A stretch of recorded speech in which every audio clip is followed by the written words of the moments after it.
Good evening everyone, welcome back to our channel. आज मैं आपके साथ डिस्कस करूंगी chemical properties of monohydric alcohol and this is the part 3 because I have already discussed 4 chemical properties of monohydric alcohol with you.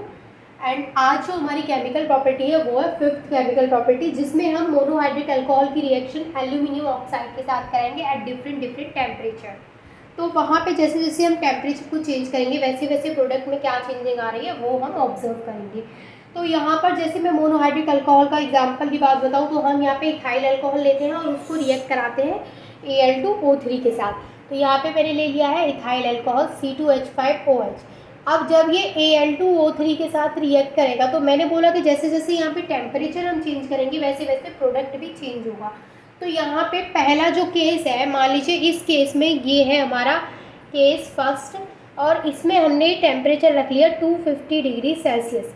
तो यहाँ पे हम जो इथाइल अल्कोहल का मॉलिक्यूल लेंगे वो लेंगे 2, ठीक है। तो यहाँ पे हम दो मॉलिक्यूल लेंगे इथाइल अल्कोहल के। तो यहाँ पे फर्स्ट केस में क्या होता है कि यहाँ से जो 2 हाइड्रोजन है और 1 ऑक्सीजन है वो निकल जाएंगे। तो यहाँ से एक वाटर का मॉलिक्यूल बाहर निकलेगा। तो इस तरीके से एक वाटर का मॉलिक्यूल बाहर निकल गया, 2 हाइड्रोजन ये वाले निकल गए, 1 ऑक्सीजन ये। 2 क्यों बोल रही हूँ मैं, क्योंकि आगे 2 लगा है, ठीक है। अब यहाँ पर बचा क्या, आप देख सकते हैं C2H5O, 2 मॉलिक्यूल बचे C2H5O के। तो हम इसको ऐसे लिख सकते हैं C2H5O C2H5। ये क्या मिल गया हमें, ईथर, ROR, ये होता है ईथर। तो यहाँ पे हमें डाई इथाइल ईथर का फॉर्मेशन हो गया अगर हमने टेम्परेचर 250 डिग्री सेल्सियस लिया है एंड रिएक्शन विल Al2O3। तो ये तो है केस 1। मान लीजिए केस 2 की बात करें हम कि अगर हमने टेम्परेचर चेंज कर दिया, अब हमने टेम्परेचर 250 डिग्री सेल्सियस लिया है। अभी हम क्या करते हैं, सेकंड केस में टेम्परेचर को 100 डिग्री सेल्सियस इंक्रीज कर देते हैं, यानी कि 350 डिग्री सेल्सियस ले लेते हैं। इस केस में क्या होगा कि यहाँ पे सबसे पहले हम इथाइल अल्कोहल का एग्जांपल लेते हैं C2H5OH, ये इथाइल अल्कोहल। सेम हम एल्यूमिनियम ऑक्साइड के साथ रिएक्ट करेंगे एट टेम्परेचर 350 डिग्री सेल्सियस। यहाँ पे हमने टेम्परेचर कितना लिया है, 350 डिग्री सेल्सियस लिया है। अब इस केस में क्या होगा, देखिए यहाँ से भी एक वाटर का मॉलिक्यूल आउट होगा। अब यहाँ से एक हाइड्रोजन और यहाँ से एक ऑक्सीजन, OH हो गया। अब देखिए जो इथाइल अल्कोहल है इसको मैं एक तरीके से और लिख सकती हूँ, जैसे मैं इसको ऐसे लिख दूँ CH3CH2OH। कोई दिक्कत है, सेम है। C2H5OH को मैंने क्या लिख दिया है, CH3CH2OH। ये मैंने क्यों लिखा है अभी आपको समझ में आएगा, क्योंकि मैं जैसे आपको बता रही हूँ कि यहाँ से एक वाटर का मॉलिक्यूल बाहर निकलेगा। तो अभी मैंने बोला कि यहाँ से 2 हाइड्रोजन और 1 ऑक्सीजन निकलेगा। तो मैं यहाँ पे आपको इतना अच्छे से नहीं समझा पाती जितना मैं इसमें समझा दूँगी, क्योंकि मैंने यहाँ पे इसको ओपन करके लिखा है। अब और ज़्यादा अच्छे से आपको क्लियर होगा। अब मान लीजिए ये है हमारे पास CH3CH2OH, यानी कि इथाइल अल्कोहल है, जिसको मैंने इस तरीके से लिख लिया। अभी मैं इसके एक हाइड्रोजन को यहाँ से ऐसे हटा के और एक हाइड्रोजन को ऐसे लगा दूँ तो कोई दिक्कत है, कोई दिक्कत नहीं है।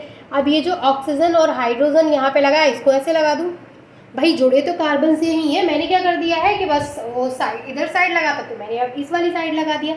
यहाँ पे 3 हाइड्रोजन यहाँ थे तो मैंने एक हाइड्रोजन को ऐसे ओपन करके लिख दिया। यहाँ पे तो कोई दिक्कत नहीं है, इसमें कोई दिक्कत होनी भी नहीं चाहिए, क्योंकि यहाँ से मैंने नंबर ऑफ हाइड्रोजन कम या फिर ज़्यादा थोड़ी किए, मैंने वही सेम जो स्ट्रक्चर है उसको थोड़ा सा चेंज करके बना दिया कि हाइड्रोजन को अलग बना दिया और ऑक्सीजन और हाइड्रोजन जो यहाँ पे है उसको इस तरीके से लिख दिया। यहाँ तक कोई दिक्कत नहीं। अब देखिए यहाँ से ये क्या होगा, ये वाटर का मॉलिक्यूल बाहर निकलेगा, यानी यहाँ से इस तरीके से H2 बाहर निकलेगा। तो यहाँ आप स्ट्रक्चर में देखें तो CH2 सिंगल बॉन्ड CH2 बचा है।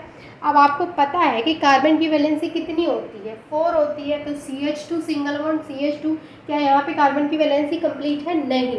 तो यहाँ पे क्या हो जाएगा, CH2 डबल बॉन्ड CH2, यानी कार्बन की वैलेंसी कंप्लीट होने के लिए यहाँ पे क्या आ जाना चाहिए, डबल बॉन्ड। तो यहाँ पे आके डबल बॉन्ड इस तरीके से हमें मिल गया ये ईथीन। अब यहाँ पर एक चीज़ का आपको याद रखना है कि यहाँ से भी वाटर का मॉलिक्यूल बाहर निकला है और यहाँ से भी वाटर का मॉलिक्यूल बाहर निकला है।